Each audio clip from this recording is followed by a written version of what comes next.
자, 이재명 대통령 G7 참석 얘기를 해보겠습니다. 자, 이재명 대통령이 취임 후 첫 정상 외교에 돌입을 했죠. 1박 3일의 아주 숨가쁘고 바쁜 일정이었습니다. 하지만 한일 정상회담 개최 가능성에 기대를 모았었죠.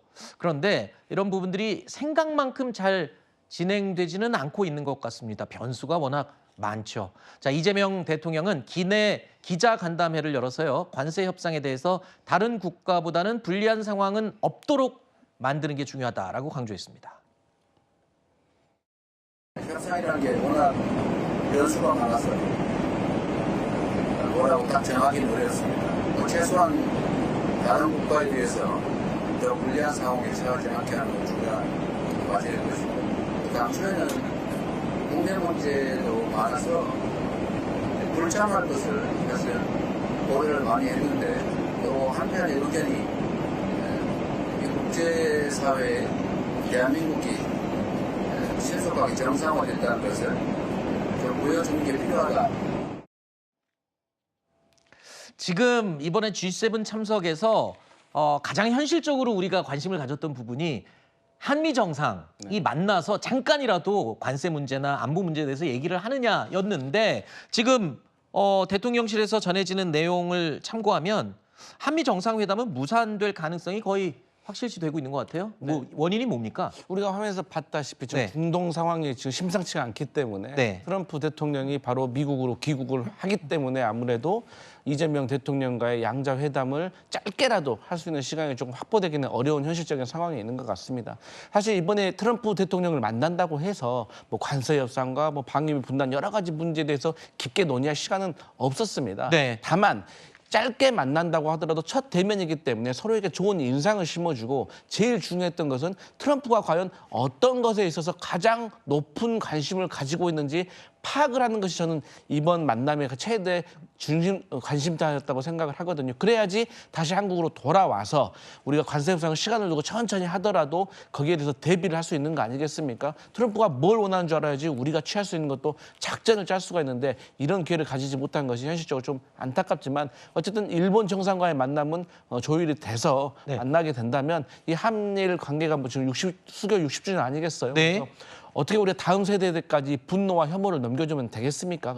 이번 정부 안에서 조금 더 개선된 양국의 모습을 볼 수 있도록 이런 첫 대면이 중요하다, 이런 말씀 드립니다. 일단 얘기를 들어보니까 한미 정상회담은 짧게라도 좀 기대를 했었는데 무산될 가능성이 매우 높은 것으로 지금 보이고, 그렇다면 한일 정상회담은 좀 기대를 해봐야 되는데 이것도 아직 확실치는 않습니다.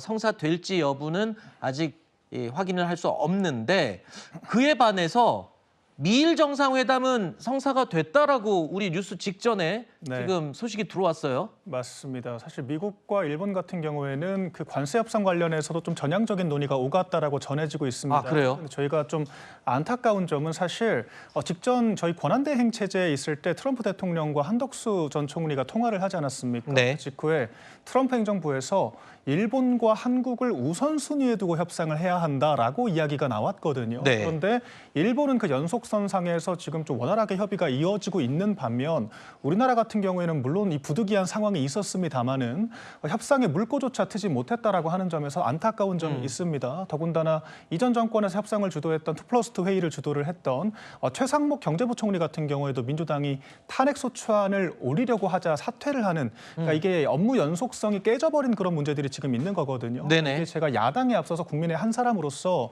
25% 관세 유예가 3주 앞으로 다가왔습니다.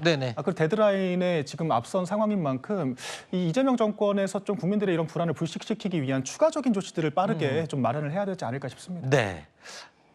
사실 지금 G7이라는 이 회의가 주 목적이고, 정상들 간의 만남은 사실 어떻게 보면 간이적인 이벤트로 봐야 될 거 아니겠습니까? 그렇기 때문에 무산됐다라고 해도 크게 실망할 필요는 없고, 정식 회담을 통해서 이제 진전을 시켜 나가면 될 것 같은데, 상대적으로 미일 정상은 만났는데 우리는 아직 못 만나서 그런 부분을 좀 비교를 해본 거거든요. 관세 협상이라든가 이런 데는 크게 뭐 지장을 주는 그런 건 아니죠. 이런 얘기들은 어떻습니까? 앞으로 뭐 이렇게 논의가 계속 지속되고 사실 7월 8일 1차 데드라인은 있지만 협상에 따라서 추가 연장을 할 것 같습니다. 그리고 네. 그 과정에서 한미 정상회담 일정을 잘 잡으면은 이 문제는 풀어갈 수 있다. 어차피 다자회담에서는요 긴 시간 실제적인 안건은 토의하지 못해요. 네. 아쉬움이 있지만 나토 정상회의에 참석을 하신다면 거기에서 또 한미 정상 간에 새로운 기회를 가질 수 있고 무엇보다 중요한 것은 한 8월까지